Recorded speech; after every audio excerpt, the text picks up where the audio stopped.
اکبر الہ آبادی باب نمبر 2 اکبر الہ آبادی الہ آبادی کے متعلق ایک شاعر فرماتے ہیں: وہ حالات پر ایک گہری نظر رکھتا تھا، مغربی ذہن و سازش کی خبر رکھتا تھا، دل حساس میں احساس تمنا لے کر جو بھی کچھ سوچتا لکھنے کا ہنر رکھتا تھا۔ کاش پھر دیدہ بے نور کو اس جیسی نظر مل جائے، کاش پھر اردو نظم کو کوئی دوسرا اکبر مل جائے۔ تعارف: اکبر حسین الہ آبادی برصغیر پاک و ہند کے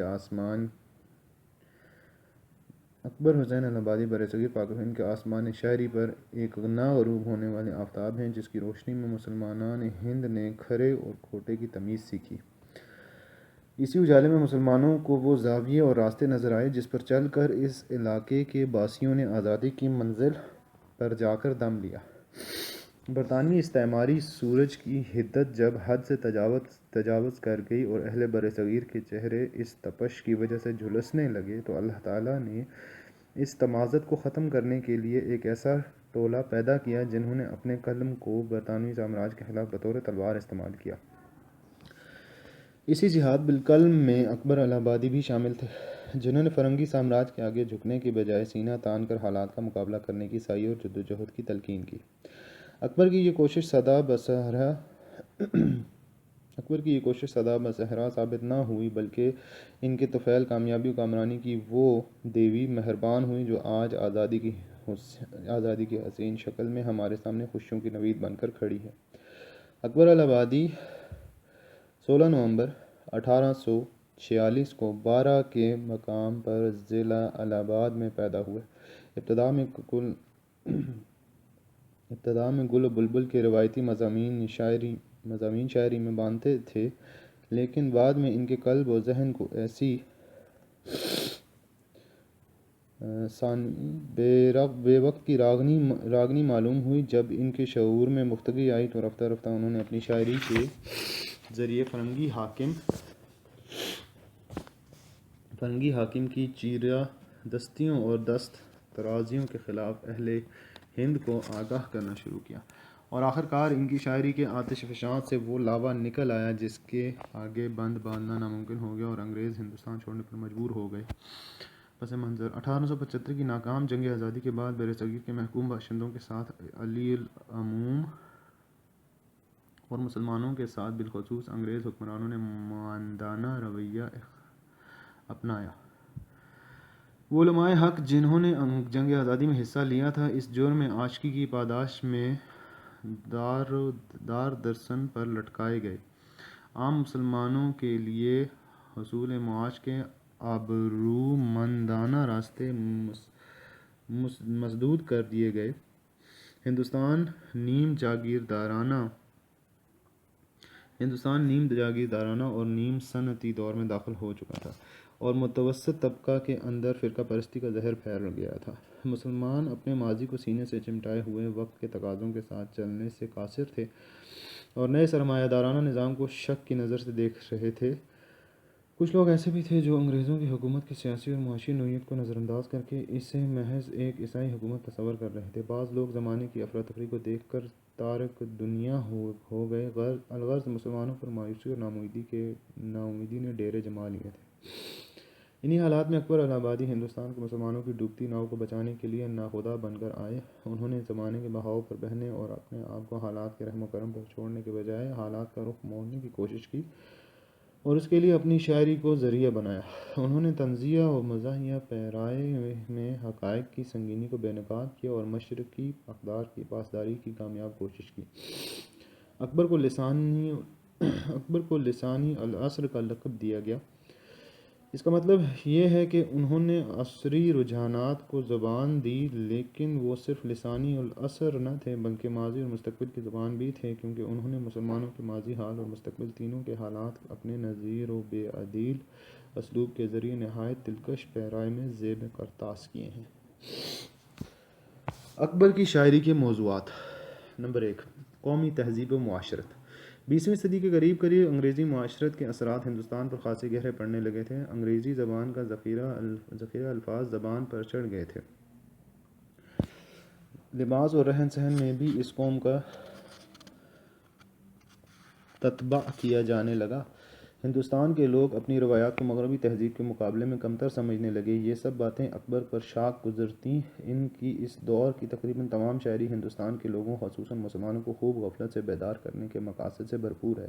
انہوں نے درآمدی نظریات، لباس، رہن سہن اور تہذیب و معاشرت پر تنقید کر کے لوگوں کے احساس کمتری دور کرنے کی کوشش کی۔ اکبر کو سلطنت کے چھن جانے کا اتنا غم نہ تھا جتنا افسوس قدیم طرز معاشرت کے اختلال اور تہذیبی روایات کے زوال کا تھا۔ انہوں نے اس کے سبب زندگی کی وہ ساری قدریں ملیاں میٹ ہو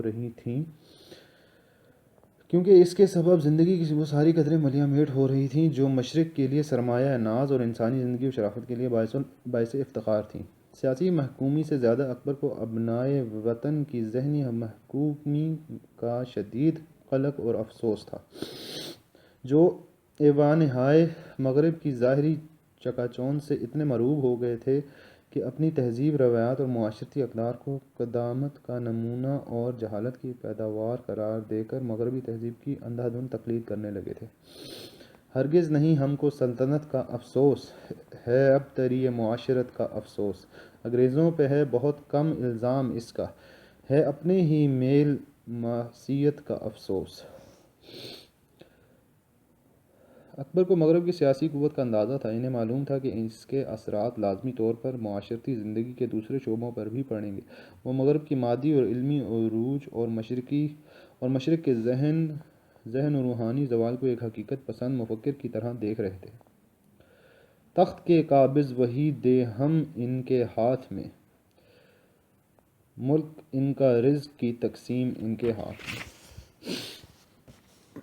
ہم کو سائے پر جنوں وہ دھوپ میں مصروف کار، مس پہ ہے اپنی نظر اور سیم ان کے ہاتھ میں۔ مغرب ایسا ہی رہا اور اگر مشرق یہی، ایک دن دیکھیں گے ہفت اقلیم ان کے ہاتھ میں۔ اکبر کے نزدیک مغربی حکمران اپنے اقتدار کو مستحکم کرنے کے لیے محکوم قوم کے دل سے خواہ آزادی اور ذہن سے بوئے غیرت مٹانے کی کوشش میں مصروف تھے تاکہ اس کی دوبارہ شیرازہ بندی نہ ہو سکے۔ لیکن اکبر کو تعجب ان لوگوں کی ذہنی حالت پر تھا جو اجنبی سامراج کے سنہرے اور روح پہلے تاروں پر کٹھ پتلیوں کی طرح رقص کر کے فخر و مباہت محسوس کرتے تھے، اور آقا کے منہ سے نکلے ہوئے کلمہ پر تحسین و آفرین کے ڈونگر برساتے تھے۔ مٹاتے ہیں جو وہ ہم کو تو اپنا کام کرتے ہیں، مجھے حیرت تو ان پہ ہے جو اس مٹنے پہ مرتے ہیں۔ اکبر نے ہر محاذ پر برطانوی سامراج کا ڈٹ کر مقابلہ کیا اور سامراجی استعمار پر کاری ضربیں لگائیں۔ اس سلسلے میں رشید احمد صدیقی فرماتے ہیں: انگریز اور انگریزیت پہلی کاری ضرب اکبر نے اس زمانے میں لگائی جب انگریزوں کے سطوت و جبروت کا یہ عالم تھا کہ ہندوستان کا کیا ذکر، ساری دنیا میں ان سے آنکھ ملانے کی جرأت کسی کو نہ تھی۔ اکبر انگریزی لوٹ کھسوٹ کو اس طرح بیان کرتے ہیں: جس روشنی میں لوٹ ہی کی آپ کو سوجھے، تہذیب کی میں اس کو تجلی نہ کہوں گا، لاکھوں کو مٹا کر جو ہزاروں کو ابھارے، اس کو تو میں دنیا کی ترقی نہ کہوں گا۔ نمبر 1، مشرق و مغرب کی آمیزش۔ مشرق و مغرب کے تصادم کی ابتدا تو صدیوں پہلے صلیبی جنگوں کے آغاز کے ساتھ ہی ہو چکی تھی، لیکن 16ویں اور 17ویں صدی میں یورپ کی نشاۃ ثانیہ رینیسانس کے مشرق پر جمود و غضب کے سیاہ بادل منڈلانے لگے تھے۔ ان مخالف سمتوں میں چلتے چلتے 18ویں اور 19ویں صدی یعنی دور جدید تک مشرق میدان حرب و ضرب میں مغرب سے بری طرح شکست کھا چکا تھا، اور اس کی حالت بقول اکبر یوں ہو گئی تھی: گو سانس چل رہی ہے خون اب نہیں جہندہ، مشرق بدست مغرب مردہ بدست زندہ۔ مشرق و مغرب کا یہ تصادم اگر صرف میدان حرب و ضرب تک محدود رہتا تو شاید اتنی قابل افسوس بات نہ ہوتی، لیکن اکبر کو مشرق و مغرب کے جس تصادم سے سابقہ پڑا، اس کی نوعیت سیاسی سے زیادہ معاشرتی اور تہذیبی تھی۔ اکبر کو یہ فکر لاحق تھی کہ تہذیب و معاشرت میں مغرب سے شکست کھانے کے بعد مشرق کے دوبارہ ابھرنے اور اپنے پاؤں پر کھڑے ہونے کی کوئی صورت باقی نہ رہے گی۔ اس سلسلے میں پروفیسر باقر رضوی فرماتے ہیں، دراصل اکبر کا نظریہ یہ تھا کہ مشرق و مغرب کے درمیان فرق پوری زندگی کے بنیادی نقطہ نظر کا ہے۔ اکبر خود فرماتے ہیں، ہمارا مشرقی دل نزع میں ہے، وقت آخر ہے، نہیں مغرب کو غم، اس کی نظر میں مرگ کافر ہے، ان کی مضبوط جہازوں کی مددگار ہے آگ، میری ٹوٹی ہوئی کشتی کا سہارا اسلام۔ تہذیب میں مغرب بھی ہے وارنش غضب، تہذیب میں مغرب بھی ہے وارنش غضب، ہم کیا جناب شیخ بھی چکنے گھڑے ہوئے۔ ان حالات میں اکبر کو سب سے بڑی حیرانگی ان مسلحین قوم پر تھی جو مغرب سے مرعوب ہو کر مشرق و مغرب کو ملانا چاہتے تھے۔ اگر ایسا ہوتا تو ملک و قوم ذہنی اعتبار سے ہمیشہ کے لیے محکومی مغرب کی طلائی زنجیروں میں جکڑ جاتی۔ اکبر ان نتائج و عواقب پر غور کر کے حیرت زدہ تھے کہ آخر یہ ملک و قوم کس منزل کی جانب رواں ہے۔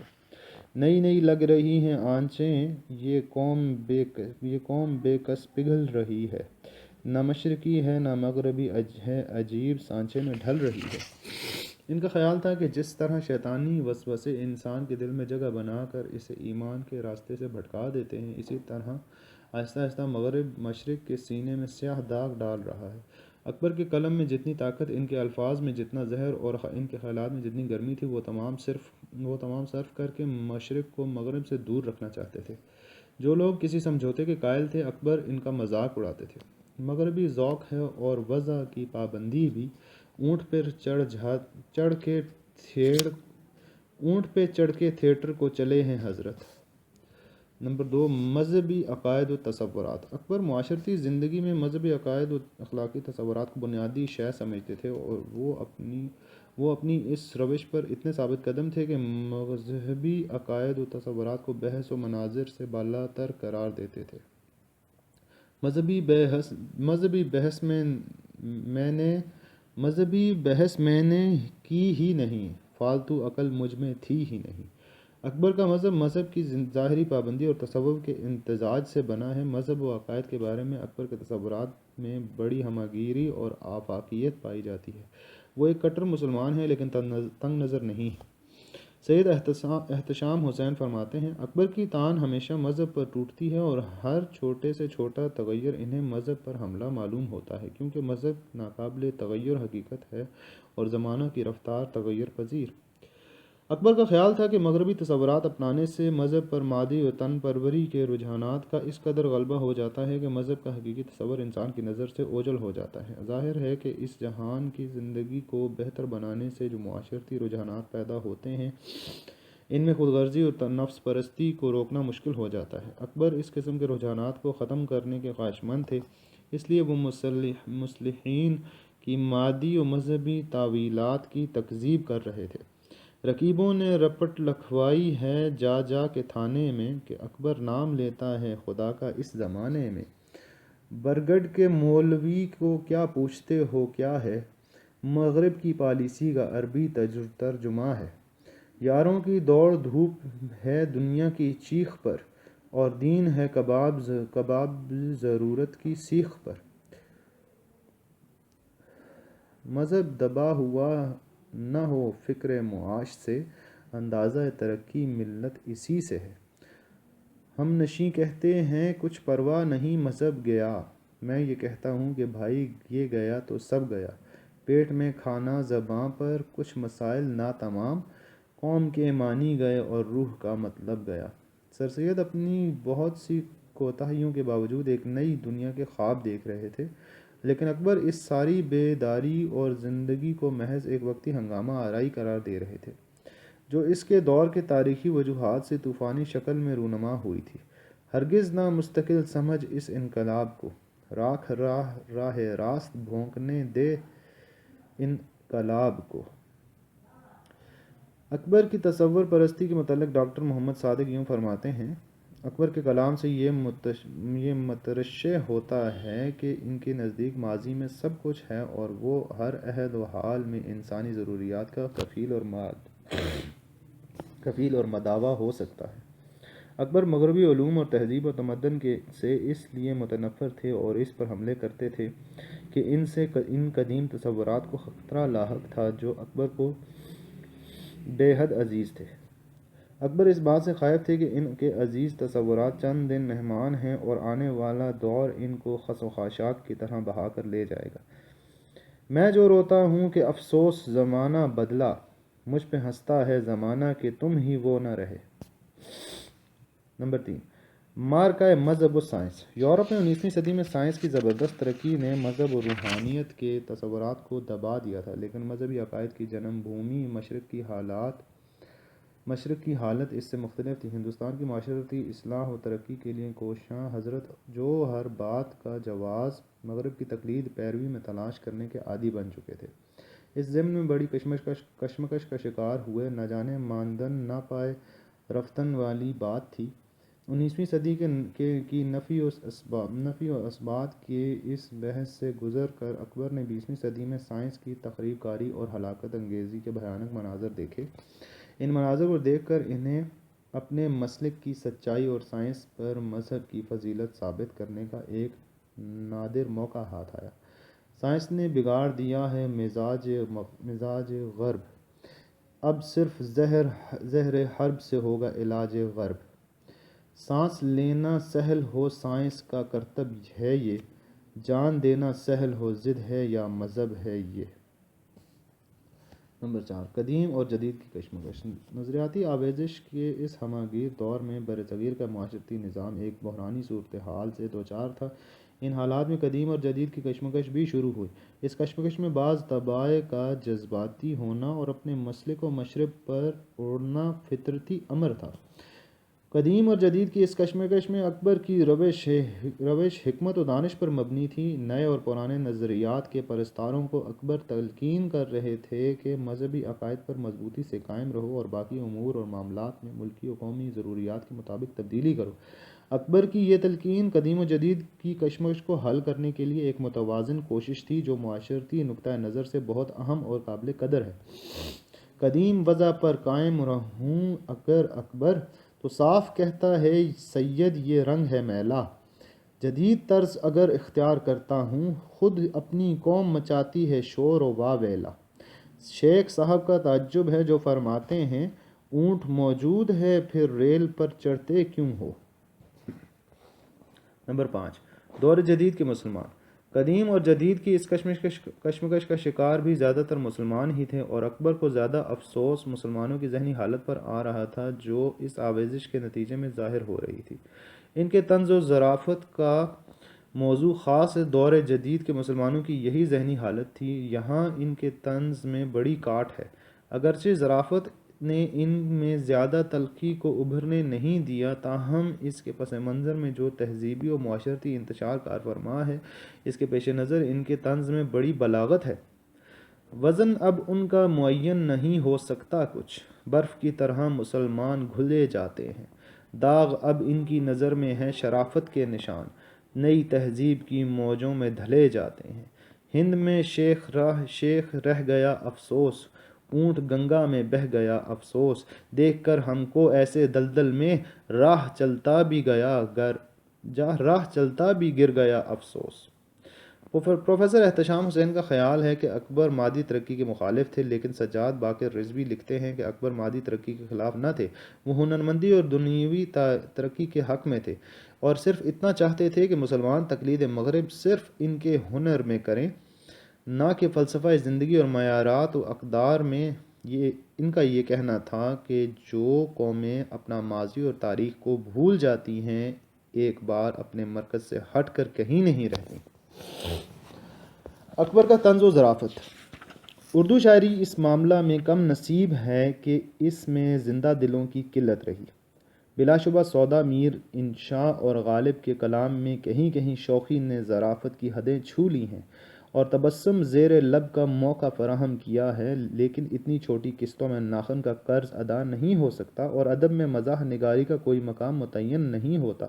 شاعری میں یہ مقام اکبر الہ نے پہچانا۔ انہوں نے مغربی تہذیب و تمدن کے مہلک اثرات کے خلاف تحریک مزاحمت شروع کرنے کے لیے طنز و مزاح کی ننگی تلوار اٹھائی اور قلمی جہاد کیا۔ فرنگی تہذیب کے سیل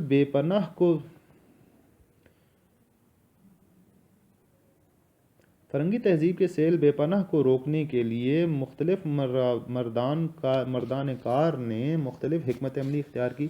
رسالہ تہذیب الاخلاق ہو یا مسدس حالی نذیر احمد کے اصلاحی ناول ہوں یا شبلی کی تاریخ نویسی، یہ سب اسی طوفان سے بچاؤ کرنے کی مختلف تدبیریں تھیں۔ اکبر نے اپنے لیے جو ہتھیار چنا وہ سب سے زیادہ دلچسپ اور خطرناک تھا، کیونکہ اس کے زخم خوردہ ہنس ہنس کر چوٹ برداشت کرنے پر مجبور تھے۔ آسکر وائلڈ کا قول ہے کہ اگر کسی سے سچ بات کہلوانی ہو تو اسے ایک نقاب دے دو۔ اکبر نے اس نقاب کی آڑ لے کر وہ ساری باتیں کہیں جو کسی اور ذریعے سے ممکن نہ تھیں۔ اکبر کی شاعری کی سب سے بڑی نقیب ظرافت ہے۔ ان کے نام کو کہکہوں نے شہرت کو مسکراہٹوں نے چمکایا۔ قوم نے ان کو جانا مگر اس حقیقت سے کہ وہ روتے ہوئے چہروں کو کھلا دیتے تھے۔ ان کی ظرافت کے متعلق آل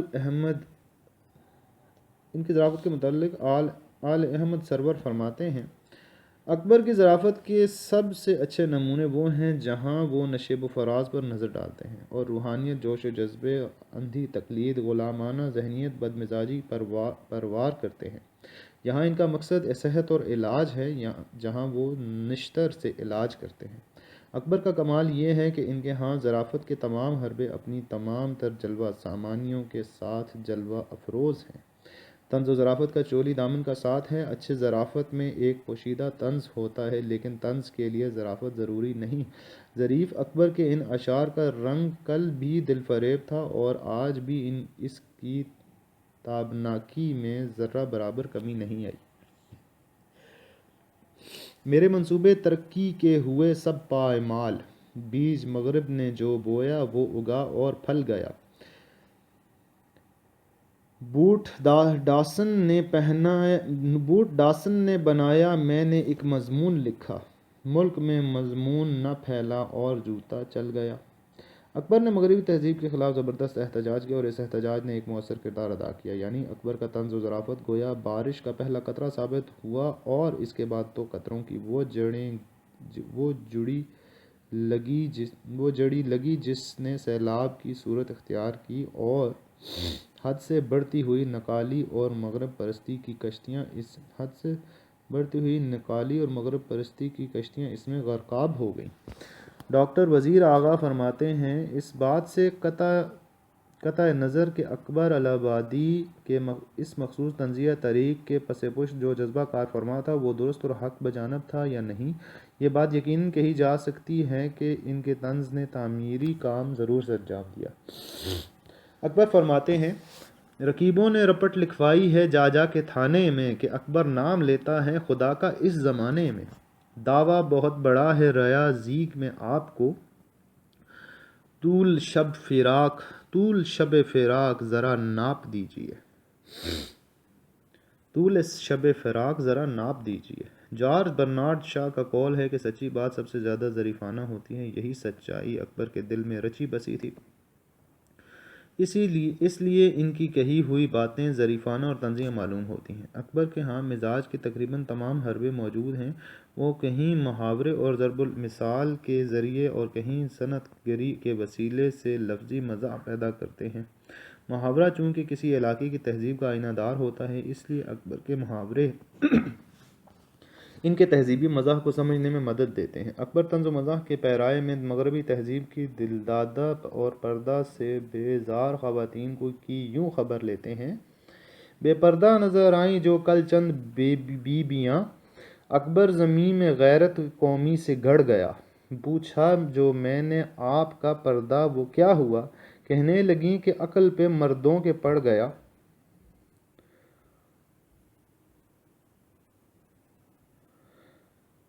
کہنے لگیں کہ عقل پہ مردوں کے پڑ گیا۔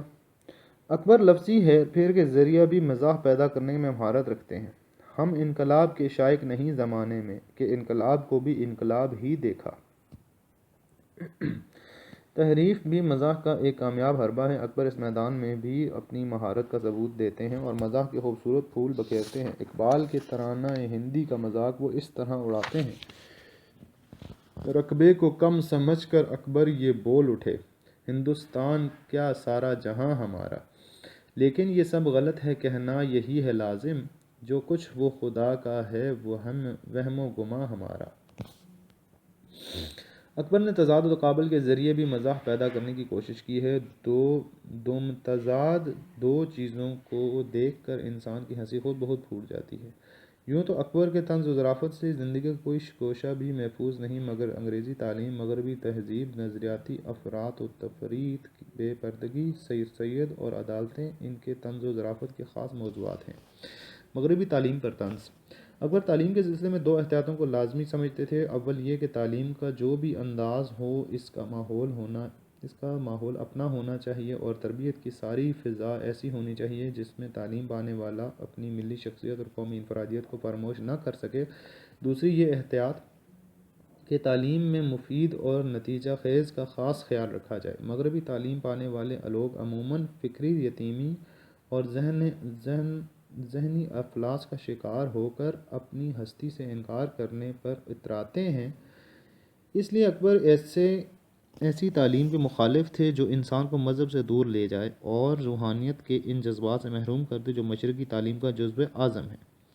ان کو جدید مغربی تعلیم میں یہی خرابیاں نظر آئیں، اس لیے انہوں نے مغربی تعلیم پر اپنے طنز کے خوب نشتر برسائے ہیں۔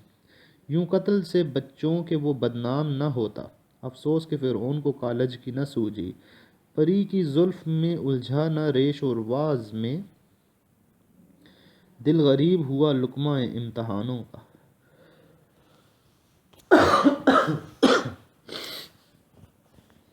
اکبر کو ایسی تعلیم بالکل ناپسند تھی جس سے صرف معاشی فارغ البالی آتی ہو۔ وہ ایسی تعلیم چاہتے تھے جو معاشی ہونے کے ساتھ ساتھ قلب و نظر کی پاکیزگی کا بھی باعث ہو۔ کیا کہیں احباب کیا کار نمایاں کر گئے، بی اے کیا نوکر ہوئے پنشن ملی اور مر گئے۔ چھوڑ لٹریچر کو اپنی ہسٹری کو بھول جا، شیخ و مسجد سے تعلق ختم کر کے اسکول جا، 4 دن کی زندگی ہے کوفت سے کیا فائدہ، کھا ڈبل روٹی کلرکی کر خوشی سے پھول جا۔ اکبر تعلیم کے سلسلے میں 2 احتیاطوں کو لازمی سمجھتے تھے۔ اول یہ کہ تعلیم کا جو بھی انداز ہو اس کا ماحول اپنا ہونا چاہیے اور تربیت کی ساری فضا ایسی ہو جس میں تعلیم پانے والا اپنی ملی شخصیت اور قومی انفرادیت کو فراموش نہ کر سکے۔ دوسری احتیاط یہ کہ تعلیم میں مفید اور نتیجہ خیز علوم کا خیال رکھا جائے۔ مغربی تعلیم پانے والے لوگ عموماً فکری یتیمی اور ذہنی افلاس کا شکار ہو کر اپنی ہستی سے انکار پر اتراتے ہیں۔ اکبر فرماتے ہیں: ہم ایسی کل کتابیں قابل ضبطی سمجھتے ہیں کہ جن کو پڑھ کے لڑکے باپ کو خبطی سمجھتے ہیں۔ تعلیم نسواں پر نظر: تعلیم نسواں کے متعلق اکبر کا خیال ہے کہ عورت کی تعلیم خانہ داری کے لیے ہونی چاہیے، نہ کہ رونق محفل بننے کے لیے۔ یہاں اکبر کا اشارہ مشرق کی خاص نسوانیت کی طرف ہے جس کی جڑیں صدیوں سے اس زمین میں پیوست ہیں۔ وہ اس تعلیم پر لعنت بھیجتے ہیں جو مشرقی عورت کو اس کی حیا، شرم اور مخصوص روایات سے محروم کر دے اور عورت اپنی تہذیب کو چھوڑ کر مغربی فیشن کا شکار ہو جائے۔ تعلیم لڑکیوں کی ضرورت تو ہے مگر خاتون خانہ ہو وہ صبح کی پری نہ ہو۔ ترقی کی نئی راہیں جو زیر آسماں نکلیں، میاں مسجد سے نکلے اور حرم سے بیبیاں نکلیں۔ حامدہ چمکی نہ تھی انگلش سے جب بیگانہ تھی، اب ہے شمع انجمن پہلے چراغ خانہ تھی۔ اکبر نے ایسی تعلیم کے خلاف بھی آواز اٹھائی جس سے عورت ایک شو پیس بن کر بازاروں، دفتروں اور ہوٹلوں کی رونق تو بن جاتی ہے لیکن اس گھر کی گھریلو زندگی اور جذبہ عمومیت تباہ ہو جاتا ہے۔ وہ تعلیم نسواں کے اس گھناؤنے انداز کے بارے میں یوں فرماتے ہیں: دو اسے شوہر و اولاد کی خاطر تعلیم، قوم کے واسطے تعلیم نہ دو عورت کو۔ علماء و مشائخ پر طنز۔ اس وقت مغربی تعلیم کے بڑھتے ہوئے اثرات نوجوان طبقے تک محدود نہ تھے بلکہ یہ ہمہ گیر ثابت ہوئے۔ یہ اثرات ملک کے ہر طبقے میں مسلسل پھیلتے چلے گئے، حتیٰ کہ قدیم و بزہ کے لوگ بھی اس یلغار سے محفوظ نہ رہ سکے۔ مغربی تہذیب نے صرف انگریزی تعلیم یافتہ افراد کو متاثر نہیں کیا بلکہ علماء اور مشرقی و اسلامی تہذیب کے علمبرداروں نے بھی اس کے آگے گھٹنے ٹیک دیے۔ وحشت نئی روشنی سے آخر کو ہٹی، فکر روزی میں شیخ کی تباہ ڈٹی۔ کرکٹ جمناسٹک ٹریننگ کالج، مولانا سیکھتے ہیں بالفضل نٹی۔ سر سید اور علی گڑھ تحریک پر طنز۔ اکبر کا سر سید سے اختلاف اصولی تھا۔ انہیں اس ہر پڑھے لکھے شخص سے شکایت تھی جو محض خوشامد سے انگریزی وضع اور طور طریقے اختیار کر رہے تھے۔ یہ طبقہ وہ تھا جو انگریز خداوندان نعمت کی رضاجوئی کی خاطر ملکی معیشت کی تحقیر کرتا تھا اور جمہور سے الگ وضع اختیار کرنے میں اقتدار کی ایک شان خدائی محسوس کرتا تھا۔ سر سید کی علی گڑھ تحریک نے مسلمانوں اور انگریزوں کے درمیان فاصلوں کو گھٹا کر قربتیں بڑھانے کی ہر ممکن کوشش کی، لیکن سر سید کی بعض دلیلیں درست نہیں تھیں۔ سر سید تحریک کے رد عمل کے طور پر اودھ پنچ نامی اخبار نے کام شروع کیا۔ اس اخبار کے پلیٹ فارم سے اکبر نے بھی سر سید تحریک کو نہیں بخشا اور ان کی خوب خبر لی۔ ایمان بیچنے پہ ہیں اب سب تلے ہوئے، لیکن خرید ہو جو علی گڑھ کے بھاؤ سے۔ اچھے پھنس گئے ہیں نوکری کی چال میں، سچ تو یہ ہے افروئی تنخواہ جو چاہے کرے۔ یہاں مس پرنٹ ہے۔ پا کر خطاب ناچ کا بھی شوق ہو گیا، سر ہوئے تو ناچ کا بھی شوق ہو گیا۔ سر سید کی خامیوں کے باوجود اکبر ایک حقیقت پسند کی طرح ان کی بہت سی اچھائیوں کے بھی معترف ہیں اور اپنے اعلیٰ ظرف ہونے کا ثبوت دیتے ہیں۔ ہماری باتیں ہی باتیں سید کام کرتا ہے، نہ بھولو فرق ہے جو کرنے والے کہنے والے میں۔ کہے جو چاہے کوئی، میں تو یہ کہتا ہوں اے اکبر خدا بخشے بہت سی خوبیاں تھیں مرنے والے میں۔ اکبر کی ظرافت کے متعلق رام بابو سکسینہ فرماتے ہیں، اکبر کی خاص شہرت ان کی ظرافت، بزلہ سنجی اور لطیف طنزیات پر مبنی ہے جو ان کی زرعی نظموں میں آبدار موتیوں کی طرح چمک رہی ہیں۔ ان کی ظرافت بہت جامع اور وسیع ہوتی ہے، وہ کبھی کبھی کسی مخصوص شخص یا جماعت کا خاکہ نہیں اڑاتے بلکہ ان کی ظرافت کے تیر بلحاظ مراتب سب کی طرف چلتے ہیں۔ ڈاکٹر محمد صادق فرماتے ہیں، ہندوستان کی سیاسی تاریخ اور معاشرتی حالات کا کوئی ایسا پہلو نہیں جس پر اکبر نے طبع آزمائی نہ کی ہو۔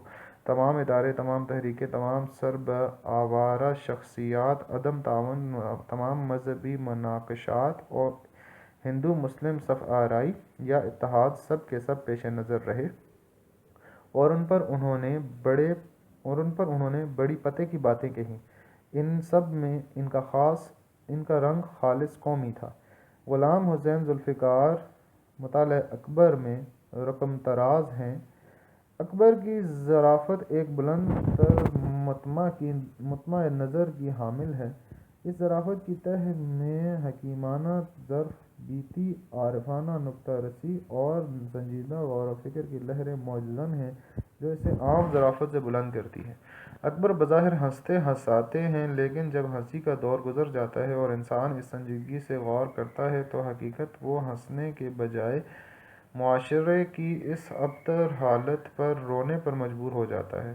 معاشرتی المیہ پر یہ اکبر کا رد عمل ہے۔ جس چیز کو ان کی ظرافت سمجھا جاتا ہے وہ دراصل وہ ان کے خون جگر کی بوندیں ہوتی ہیں۔ یہی اکبر کا فن ہے اور یہی ان کی ظرافت ہے۔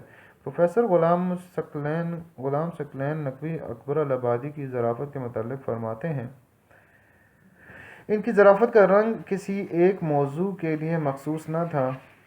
جب یہ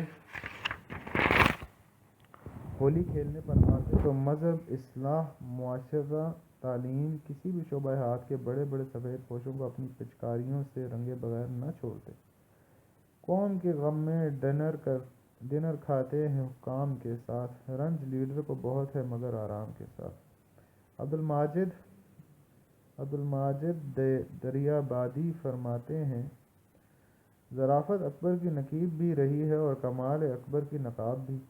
علامہ اقبال نے اکبر الآبادی کی وفات پر کہا تھا، ہندوستان اور بالخصوص مسلمانوں میں اکبر کی شخصیت تقریباً ہر حیثیت سے بے نظیر تھی۔ اسلامی ادیبوں میں تو آج تک ایسی نکتہ رس ہستی پیدا نہیں ہوئی، اور مجھے یقین ہے کہ تمام اشیاء میں کسی قوم کے ادیبات کو اکبر نصیب نہیں ہوا۔ فطرت ایسی ہستیاں پیدا کرنے میں بڑی بخیل ہے۔ زمانہ سینکڑوں سال گردش کھاتا رہتا ہے، تب آ کے ایک اکبر ہاتھ آتا ہے۔ اکبر جس قدر اپنے دور میں اہم تھے، اتنے آج بھی اہم ہیں، کیونکہ ہمارے قومی امراض اب تک جوں کے توں ہیں، اور اس چیز میں اکبر کو عافیت اور دائمی شان بخشتی ہے۔ فطری غلامی کا جو بیج پچھلی صدی میں انگریز نے بویا تھا، اور اس سے جو پودا اگا، اس کے زہر دار پھل آج ہماری سماجی، اخلاقی اور مذہبی زندگیوں کو کھیر گئے ہیں۔ اکبر نے اپنے زمانے میں ان تبدیلیوں کو محسوس کیا اور ملی فکر و عمل سے احتساب اور تنظیم کی طرف توجہ دلائی، مگر بہت سے لوگ جیسے مولوی ذکاءاللہ اور فراق علی جیسے لوگ ان کاموں سے یہ کرتے تھے کہ ہمارے معاشرے کا جس کی بنیاد زمین پر قائم ہے، ان تبدیلیوں سے کچھ نہیں بگڑے گا۔ مگر اکبر کی بصیرت کچھ اور کہتی تھی، چنانچہ آج کلام اصغر کی روشنی میں اگر معاشرتی انقلابات کی پیشنگوئیوں کی ایک فہرست تیار کی جائے تو یہ محسوس ہوگا کہ اکبر کے ہم عصروں کی فراست ان کو صاف صاف دھوکہ دے رہی تھی، اور اکبر ان خطروں کو دیکھ رہے تھے جن کو دوسرے دیکھنے سے قاصر تھے۔ حسن عسکری لکھتے ہیں، اس وقت اکبر کے سوا ایک شاعر ایسا پیدا نہیں ہوا جو نئے نشانوں کو علامتوں کا درجہ دینے میں کامیاب ہو سکا ہو۔ اکبر اردو کا جدید ترین شاعر ہے، کیونکہ اکبر نے جس قسم کی تکنیک استعمال کی ہے وہ تخلیقی اور شاعرانہ تخیل کی بنیادوں تک پہنچتی ہے۔ عزیز طلباء، یہ آڈیو ریکارڈنگ آپ کے لیے ہیومینیٹیرین ڈیولپمنٹ آرگنائزیشن ایبٹ آباد کے ذریعے اہتمام کی گئی۔ ہیومینیٹیرین ڈیولپمنٹ آرگنائزیشن ایبٹ آباد 2011 سے اپنی مدد آپ کے تحت صحت، تعلیم اور معاشی خود مختاری کے شعبوں میں بہتری کے لیے کوشاں ہے۔ ادارہ نے نہ صرف خیبر پختونخوا بلکہ ملک بھر کے نابینا طلباء کی تعلیمی مشکلات اور رکاوٹوں کو دور کرنے کے لیے FA تا ماسٹرز لیول کی نصابی کتب اور کورسز، جن میں علامہ اقبال اوپن یونیورسٹی کے کورسز بھی شامل ہیں، کو آڈیو ریکارڈنگ میں منتقل کرنے کا اہتمام کیا ہے، تاکہ نابینا طلباء اعلیٰ تعلیم تک رسائی حاصل کر کے ملک و قوم کی ترقی اور خوشحالی میں اپنا بھرپور کردار ادا کر سکیں۔ یہ تمام آڈیو ریکارڈنگز نابینا طلباء کو بالکل مفت فراہم کی جا رہی ہیں۔ نابینا طلباء کے علاوہ دیگر طلباء بھی اس تعلیمی سہولت سے استفادہ کر سکتے ہیں۔ ہیومینیٹیرین ڈیولپمنٹ آرگنائزیشن ایبٹ آباد، ای میل HDOATD@gmail.com، ویب سائٹ HDORG.net، رابطہ نمبر 03459541 یعنی 0345 95 41 838۔ باب نمبر 3، الطاف حسین حالی۔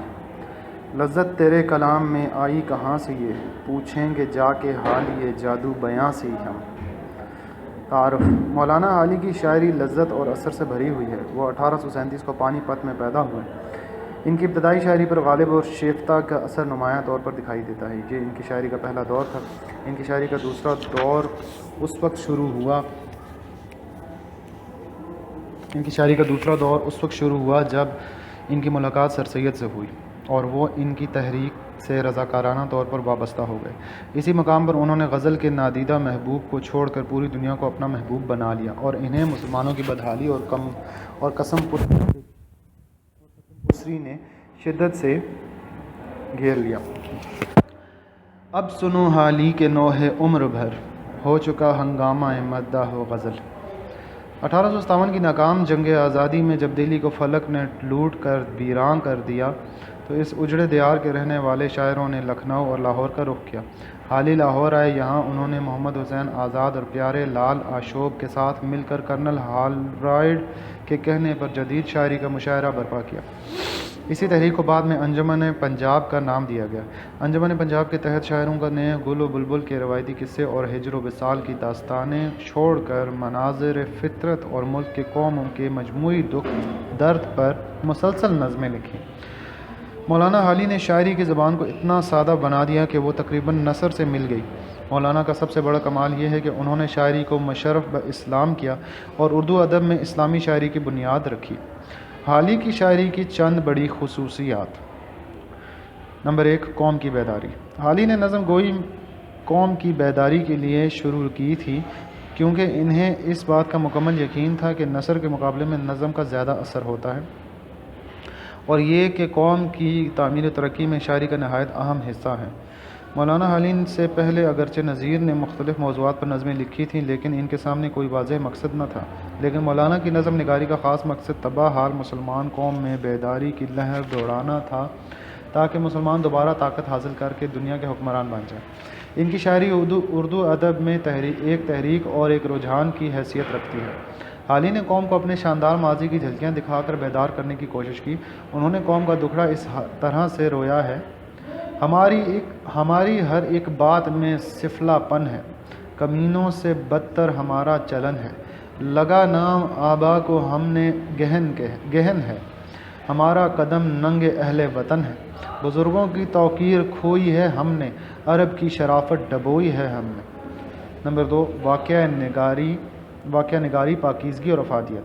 مولانا کے زمانے میں مغربی تعلیم و تہذیب کے اثر سے نئے نئے مسائل پیدا ہوئے۔ ان کا دور انقلاب اور کشمکش کا دور تھا۔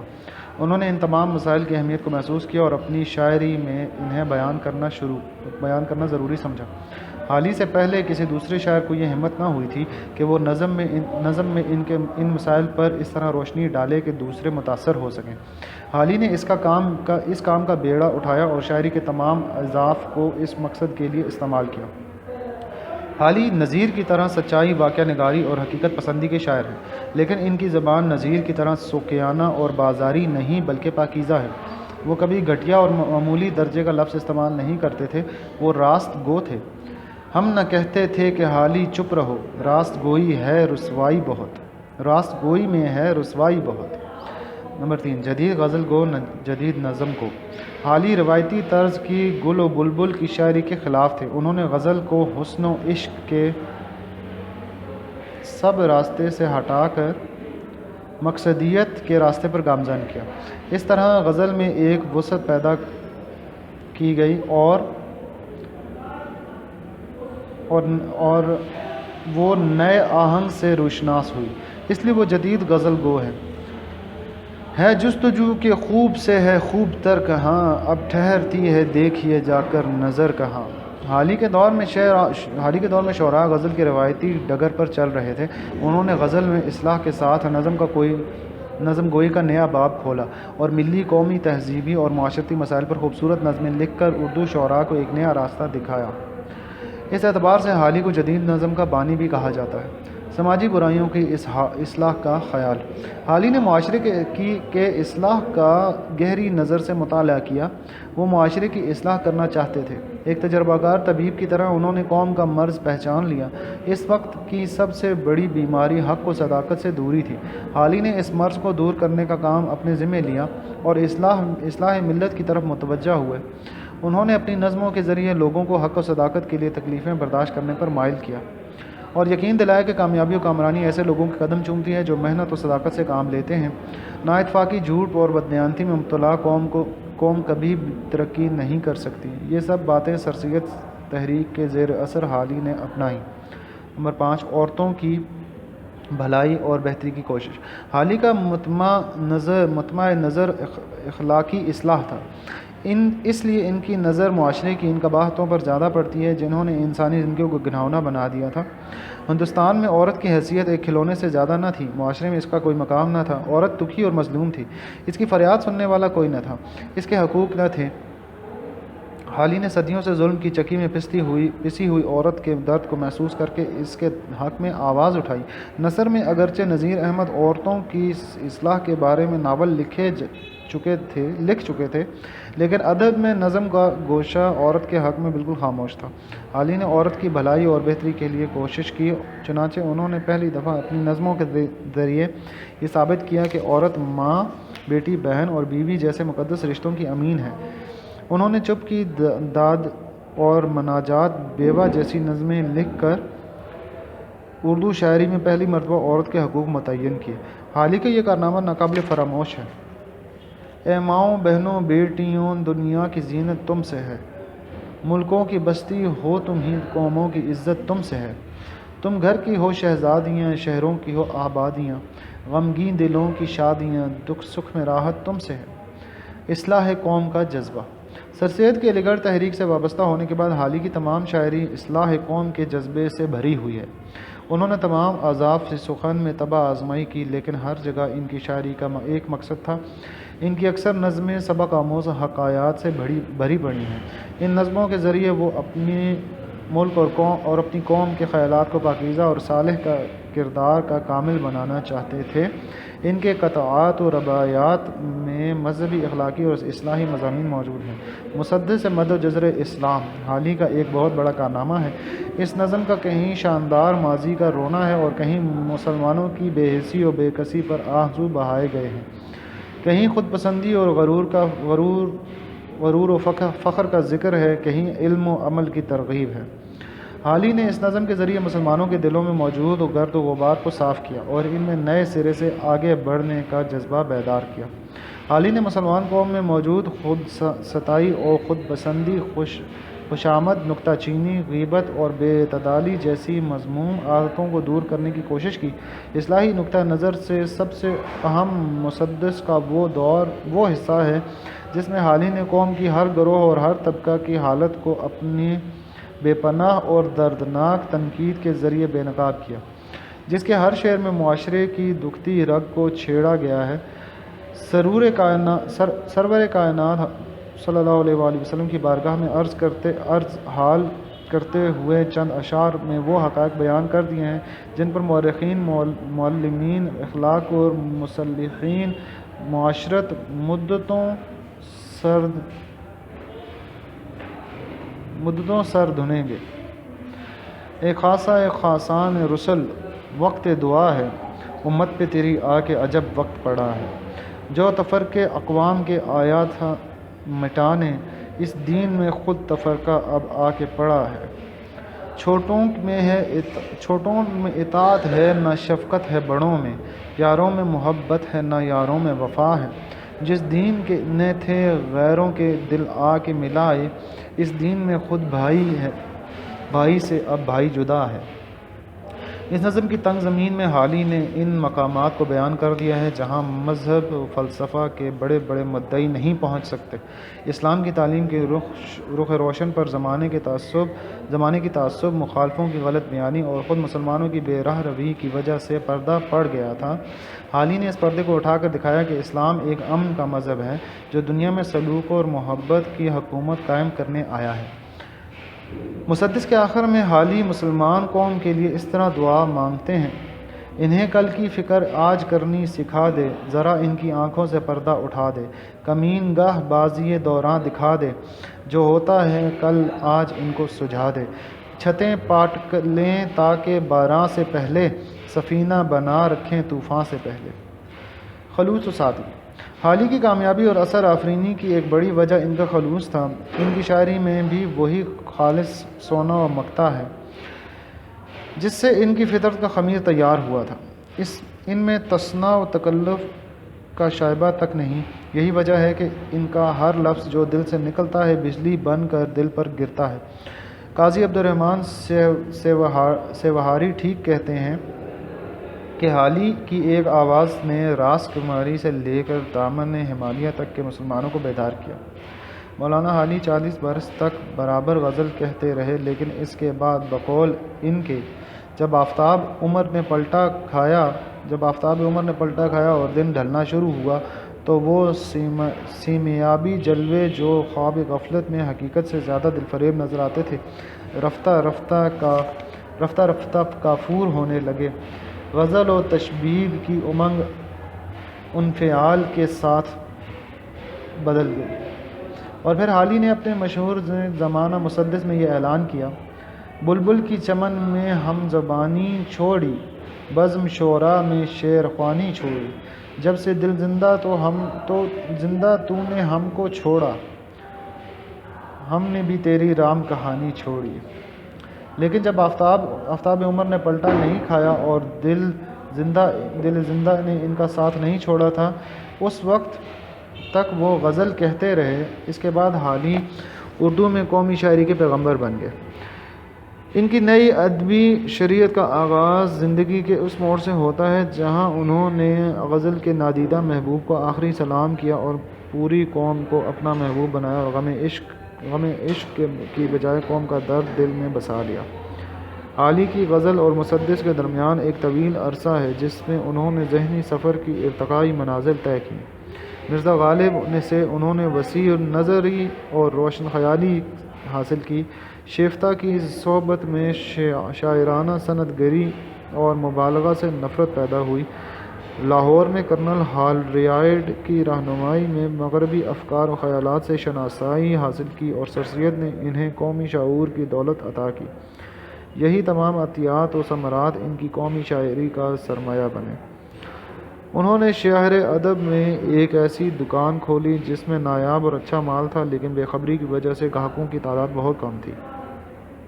مال ہے نایاب پر گاہک ہیں اکثر بے خبر، شہر میں کھولی ہے حالی نے دکان سب سے الگ۔ حالی جب لاہور سے دہلی منتقل ہوئے تو انہوں نے سر سید کو اپنا خضر راہ بنا لیا اور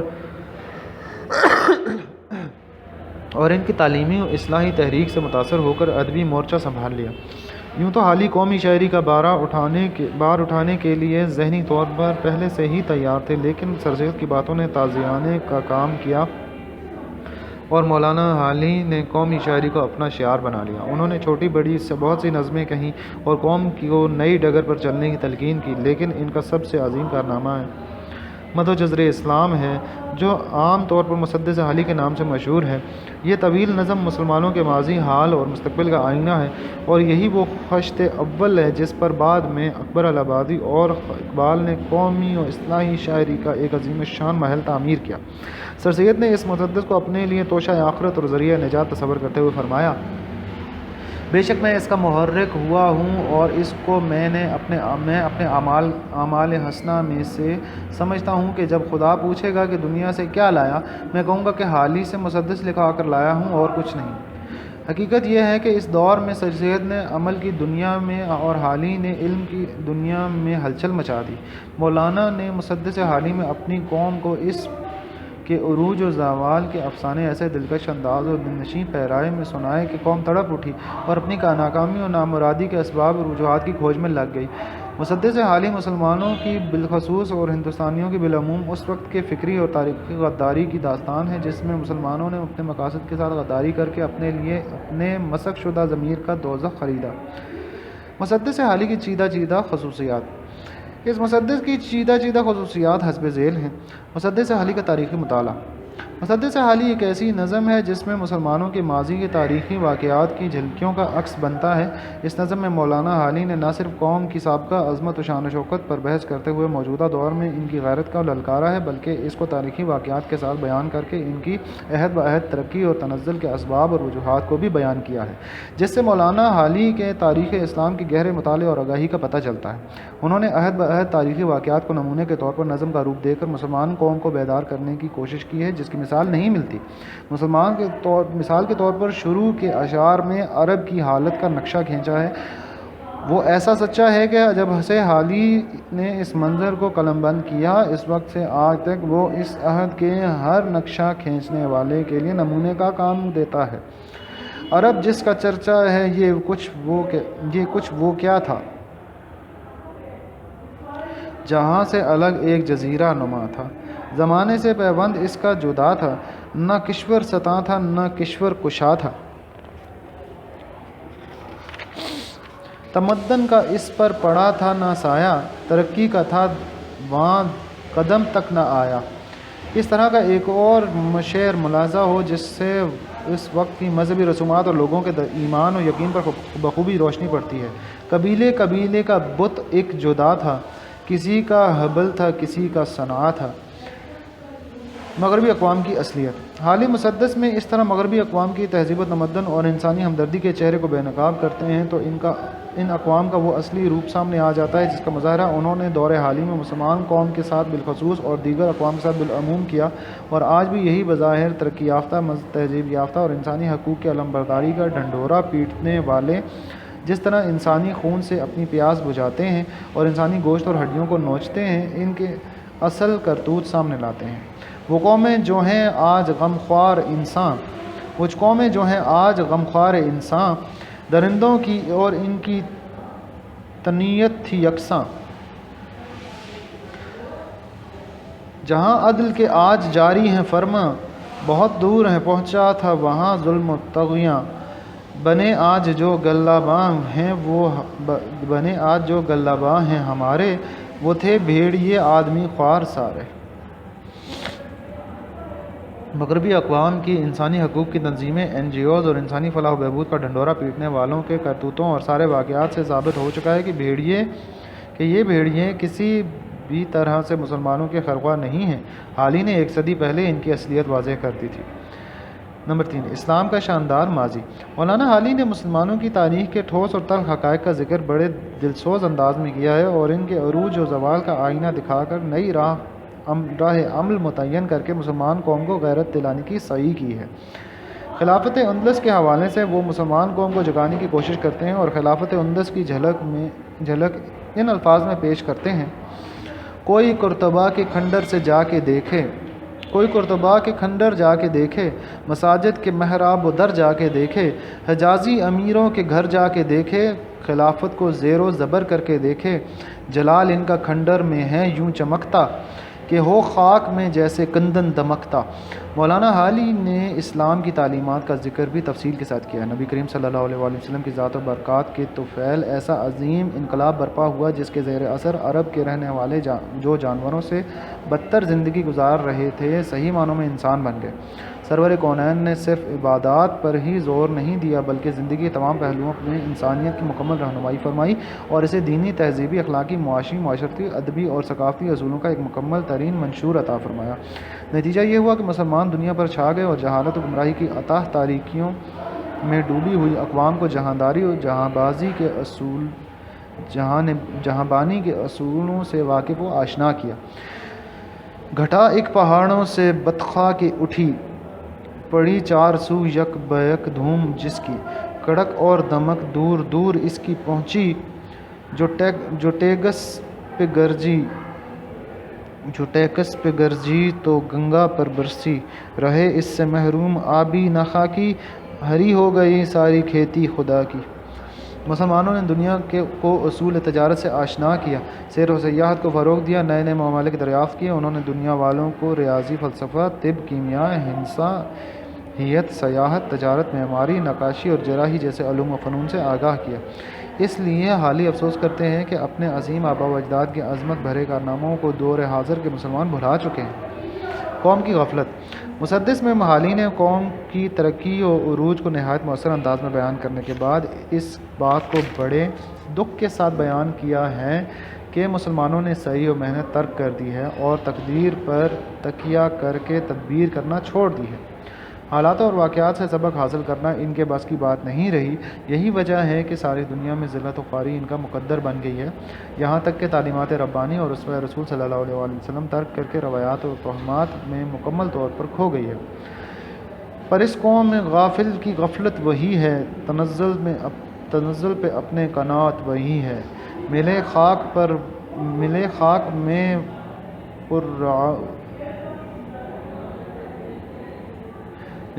میں پر رعونت وہی ہے، ہوئی صبح اور خواب راحت وہی ہے، نہ افسوس انہیں اپنی ذلت پہ ہے کچھ، نہ رشک اور قوموں کی عزت پہ ہے کچھ۔ عشق رسول صلی اللہ علیہ وآلہ وسلم۔ مولانا حالی حضرت محمد صلی اللہ علیہ وسلم کے سچے عاشق ہیں۔ اپنی مسدس میں انہوں نے ظہور اسلام سے پہلے کی جاہلیت میں عربوں کی بے مروتی، ذرا سی بات پر سال تک ایک دوسرے کا خون بہانا، غلاموں اور عورتوں پر غیر انسانی ظلم و ستم اور بد اخلاقی اور بت پرستی کی حالت کو بڑے پرتاثیر انداز میں بیان کیا ہے۔ اس کے بعد اس دور کا ذکر کیا ہے جب آفتاب اسلام فاران کی چوٹیوں سے طلوع ہوا اور اس کی نورانی کرنوں نے جہالت اور گمراہی کے اندھیرے سے روئے زمین کو پاک کیا۔ اس دور کا ذکر حالی نے بڑے والہانہ انداز میں کیا ہے۔ جناب رسالت مآب صلی اللہ علیہ وآلہ وسلم کی شان میں جو چند بند حالی نے کہے ہیں، ان میں عشق نبی صلی اللہ علیہ وآلہ وسلم کا سمندر ٹھاٹھے مارتا ہوا دکھائی دیتا ہے۔ صحیح معنوں میں حالی کی مسدس کے والہانہ اشعار کے بعد ہی اردو میں نعت گوئی اور عشق رسول صلی اللہ علیہ وآلہ وسلم کا باقاعدہ سلسلہ شروع ہوا۔ حالی کے لکھے ہوئے مندرجہ ذیل اشعار کے بغیر آج بھی اردو کی نعتیہ شاعری نامکمل سمجھی جاتی ہے۔ وہ نبیوں میں رحمت لقب پانے والا، مرادیں غریبوں کی بر لانے والا، مصیبت میں غیروں کے کام آنے والا، وہ اپنے پرائے کا غم کھانے والا، فقیروں کا ملجا، ضعیفوں کا ماوا، یتیموں کا والی، غلاموں کا مولا، خطا کار سے درگزر کرنے والا، بداندیش کے دل میں گھر کرنے والا، مفاسد کا زیر و زبر کرنے والا، قبائل کو شیر و شکر کرنے والا، اتر کر ہیرا سے سوئے قوم آیا اور ایک نسخہ کیمیا ساتھ لایا۔ مذہب سے روگردانی۔ مسدس میں حالی نے بار بار کہا ہے کہ مذہب اسلام کے مکمل طور پر اپنانے اور دین میں پوری طرح داخل ہونے کے بعد مسلمانوں کے عروج کا دور شروع ہوتا ہے، لیکن جیسے ہی مسلمانوں نے اسلامی شعار سے روگردانی کی اور شمشیر و حنا کے بجائے طاؤس و رباب کے دلدادہ بن گئے تو ان کا سارا رعب اور دبدبہ اور شان و شوکت صابن کی جھاگ کی طرح بیٹھ گیا اور وہ عرش سے فرش پر آ کر ذلت و پستی کے عبرت انگیز نشان بن گئے۔ اس لیے مسلمان آج راکھ کا ایک ڈھیر بن گئے ہیں اور ان کا صرف نام باقی رہا، وگرنہ ہماری رگوں میں لہو ہے، ہمارے ارادوں میں اور جستجو ہے، دلوں میں، زبانوں میں اور گفتگو ہے، طبیعت میں، فطرت میں، عادت میں خو ہے، نہیں کوئی ذرہ نجات کا باقی، اگر ہو کسی میں تو ہے اتفاقی۔ توحید کا پیغام۔ مسدس کے زمانے میں مسلمان توحید خالص بھلا کر ہندوؤں کے زیر اثر مختلف توہمات کے اسیر بن گئے۔ اس لیے مسدس حالی میں جہاں قومی ذوبحالی کے اور اسباب کی نشاندہی کی گئی ہے، وہاں اسلام کے بنیادی اصولوں سے روگردانی، بے راہ روی اور گمراہی سے بچنے کی بھی تلقین نظر آتی ہے۔ مولانا مسلمانوں کی توحید کا دامن تھامے رکھنے کی ترغیب دیتے ہیں۔ ان سے نہ صرف ایمان و یقین میں پختگی آتی ہے بلکہ جعلی پیروں اور درویشوں سے آزاد ہو کر انسان بغیر کسی سہارے کے ذات واحد سے ہم کلام ہو جاتا ہے۔ مولانا تمام خرابیوں کی جڑ مذہب کے بنیادی اصولوں سے ناواقفیت کو قرار دیتے ہیں اور اس کا حل توحید پر عمل پیرا ہونے میں نکالتے ہیں کہ ہے ذات واحد عبادت کے لائق، زباں اور دل کی شہادت کے لائق، اسی کے ہے فرما اطاعت کے لائق، اسی کی ہے سرکار خدمت کے لائق، لگاؤ تو لو اس سے اپنی لگاؤ، جھکاؤ تو سر اس کے آگے جھکاؤ۔ مستقبل سنوارنے کا درس۔ حالی نے اپنے شاندار ماضی کا واسطہ دے کر مسلمانوں کو مستقبل سنوارنے کی تلقین کی ہے۔ مسدس میں مسلمان امیروں کی عادتوں اور غلامتوں، شاعروں کی ہرزہ سرائی اور عام مسلمانوں کی معاشی اور اخلاقی پستی کا ذکر بڑی دلسوزی کے ساتھ کیا گیا ہے اور انہیں علم و ہنر کی نئی دنیا کی طرف بلایا گیا ہے۔ کرو قدر اس امن و آزادگی کی کہ ہے ہر سمت راہ ترقی، ہر ایک راہ رو کا زمانہ ہے ساتھی، یہ ہر سو سے آواز پیہم ہے آتی، کہ دشمن کا کھٹکا نہ رہزن کا ڈر ہے، نکل جاؤ رستہ ابھی بھی خطر ہے۔ خواب غفلت سے بیداری۔ مسدس علیم میں مسلمان قوم کو غفلت سے بیدار کرنے اور غفلت میں پڑی ہوئی اس قوم کی حالت کا بڑا ہی دردانگیز نقشہ پیش کیا گیا ہے کہ مسلمان قوم خرگوش کی نیند سو رہی ہے جب اہل یورپ ان کی اس غفلت کا پورا فائدہ اٹھا رہے ہیں۔ کوئی بھی ایسا نہیں ہے کہ جس کو اپنی موجودہ ذلت کا احساس ہو۔ حالی مسلمانوں کو متنبہ کرتے ہیں کہ ایسی غفلت کی حالت میں کسی کو بھی جائے پناہ نہیں ملے گی۔ بچو گے نہ تم اور نہ ساتھی تمہارے، اگر ناؤ ڈوبی تو ڈوبیں گے سارے۔ آج مسلمان قوم کی حالت اس دور کے مقابلے میں کچھ زیادہ مختلف نہیں ہے۔ اس وقت انگریزوں نے اس ملک و قوم کی قسمت کی باغ دوڑ اپنے ہاتھوں میں لے رکھی تھی، اور آج امریکہ اپنے گماشتوں اور پٹھوؤں کی مدد سے مسلمان قوم پر حکومت کر رہا ہے۔ خواب غفلت کی یہ انتہا ہے کہ مسلمان کے ساتھ مشت و گریباں ہے اور اس کو حق و باطل کی جنگ سمجھتے ہیں۔ خلیج کا بحران ہو کہ مسئلہ افغانستان، مسئلہ کشمیر ہو کہ فلسطین، بوسنیا ہو کہ لیبیا، عراق ہو کہ چچنیا، مسلمان قوم کی حالت آج بھی دور حالی سے مختلف نظر نہیں آتی۔ دوسری طرف تمام مسلمان قوم محو خواب ہے۔ چشم دید واقعات پر چشم پوشی اس کا وتیرہ بن گیا ہے، اور حالت یہ ہے کہ احساس سے زیاں تک نہیں ہے۔ مولانا نے قوم کی اس غفلت کی طرف صرف یہ نہیں کہ اشارہ کیا ہے بلکہ اس کو بیدار کرنے کی بھی کوشش کی ہے۔ کوئی ان سے پوچھے کہ اے ہوش والو، کس امید پر تم کھڑے ہنس رہے ہو؟ مسدس حالی میں قوم کی ان ساری خامیوں اور خرابیوں کا ذکر ہے۔ اگرچہ پہلا حصہ ایسے دل شکن اشعار پر ختم ہوتا ہے کہ انسان کی آس ہی ختم ہو جاتی ہے، لیکن شاعر کو خود بھی اس کا احساس تھا، اس لیے ضمیمہ کی صورت میں کئی اشعار کا اضافہ کیا اور پر امید انداز میں فرمایا: بس اے نا امیدی نہ یوں دل جلا تو، جھلک اے امید اپنی آخر دکھا تو، ذرا امیدوں کی ڈھارس بندھا تو، افسردہ دلوں کے دل آ کر بڑھا تو، تیرے دم سے مردوں میں جانیں پڑی ہیں، جلی کھیتیاں تو نے سرسبز کی ہیں۔ مسدس کے اثرات۔ حالی کی یہ پرخلوص آواز صدا بسحر ثابت نہیں ہوئی۔ ان کی یہ نظم اس قدر سرسبز ہوئی کہ گھر گھر پہنچی اور ان کے اشعار دلوں پر نقش ہو گئے۔ مسلمانوں کی ذہنی بیداری میں اس مسدس نے ایک ناقابل فراموش کردار ادا کیا۔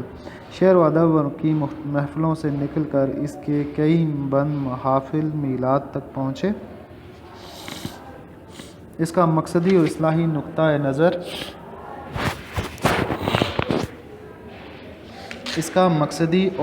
اصلاحی نقطہ نظر کے علاوہ اس کا شعری مرتبہ بھی مسلمہ ہے۔ حالی اشاعت دوم کے دیباچہ میں خود فرماتے ہیں: تھوڑی سی مدت میں یہ نظم ملک کے اطراف و جوانب میں پھیل گئی۔ اکثر لوگ اس کو پڑھ کر بے اختیار روتے اور آنسو بہاتے ہیں۔ نظم نہ پہلے پسند کے قابل تھی نہ اب ہے، مگر الحمدللہ کہ درد اور سچ پہلے بھی تھا اور اب بھی ہے۔ امید ہے کہ درد پھیلے گا اور سچ چمکے گا۔ حالی کی مسدس اردو کی مقصدی شاعری میں سنگ میل کی حیثیت رکھتی ہے۔ اس طویل نظم میں حالی نے قوم کی دکھتی ہوئی رگ کو ایک ماہر نباض کی طرح پکڑا ہے اور مؤثر انداز میں شعر کا روپ دے دیا ہے۔ ناقدین کی آراء۔ ڈاکٹر عبادت بریلوی اپنی رائے کا اظہار یوں کرتے ہیں: یہ نظم دکھے ہوئے دل کی پکار ہے، ایک سچے مسلمان کے دل کی گہرائیوں سے نکلی ہوئی آواز ہے، ایک مخلص انسان کی آنکھوں سے ٹپکا ہوا آنسو ہے، ایک مصلحہ کا پیام ہے، ایک رہنما کا نعرہ ہے۔